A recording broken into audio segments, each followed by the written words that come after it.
This is a review I've done of one of my mock creations by Bionicles. And as you pretty much see, it's pretty much straightforward. Jet black with silver and red armor. If you look closely, it's not really made red, but I actually took some paint and painted it in there to give it a little more detail instead of the whole bland, just straight silver, straight black. So it kind of gives it a little more dimension, a little more originality to it. And as you can see, it's pretty dope. Anyone who's a Lego fan or Bionicle fan would appreciate what work I put into this. This is actually a very intricate piece I've made, and probably one of my best. As you can see, I've used legs from the rock She to actually incorporate as arms. It took four leg joints, thigh joints actually, which are incredibly small, but actually look good as arms. And they offer a wider variety of motion, except just not like the fixed hinges they use more for the legs that move only about, only around a hinge and doesn't really have full range of movement unless they're legs. So you get pretty much up, down, left, right. More of a sturdy kind of range of motion too. And they're actually pretty tough. I use more old pieces than new pieces because some of the female joints tend to crack and break. If you've noticed that, tried complaining about that. I've influenced a lot of the hoses here to make it look more, cybernetic if possible. I've only used 4 hoses, but you see how wonderfully they work out and work throughout the whole body.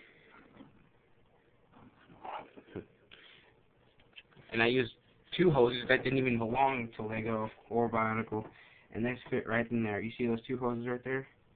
Yes, that one leads all the way down to the chest piece. Just get that fell over. Leads all the way down to the chest piece. You see those 2 silver clear hoses right there. The actual influence on this thing is, I'm more influenced by Gundam. So I kind of incorporated that into most of the designs on this.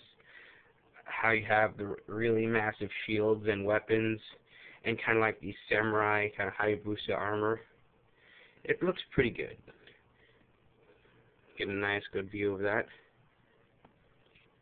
And the cool thing about this is it actually has kind of a full human range of motion on it, as I can demonstrate in one of the demos I have.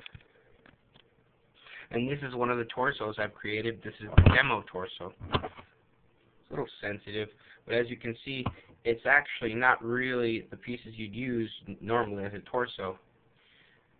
It's one of the pieces off the rock She, the hip joint, how it connects to the legs. Then I use one of the one-stage female receiver joints. I just ran it through there like it would normally be ran through. Then I hooked it to what could be any kind of limb for the glutorians, and looks pretty good. It actually functions like an actual body too, giving it an actual hip movement. It can actually bend, so it has a wider variety of positions and poses. And you can actually hook up shoulders, as I'll show you the other demonstration I have of this. Here's the actual shoulders I've created for this little creation right here, and it's a lot of unconventional parts. It could be set this way or this way. It fits perfectly either way. Here's a brief demonstration on how it looks. And here's the first position. You notice it actually has a little kind of like a massive shoulder blade effect, and how it has a natural slump to it.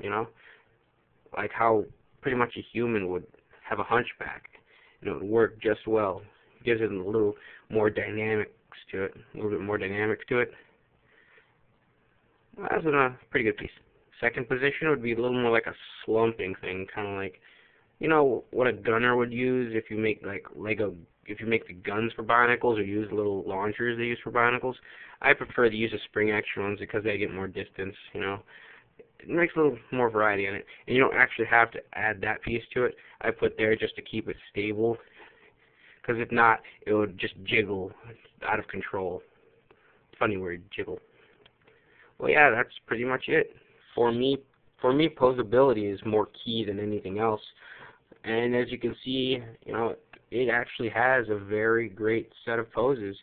I'll run you through a couple of them. This is the first one. This is another one, the second pose I've decided to use. And notice how the hip actually can bend. And it's got a better range of motion. Instead of, it's more like moving a plank. And you don't like that because it tends to throw it off balance and wobbles over. This is pretty much tough guy looking mode. And look, the hip moves, so you have proof it moves. And you've already saw the proof I've had already of it. So yeah. And in case you do get a little more antsy about it to see it doesn't move, it actually does move. Look. And it's incredibly solid.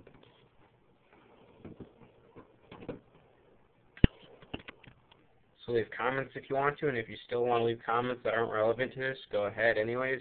Much appreciated. Give my channel a little more publicity. Alright, well, peace.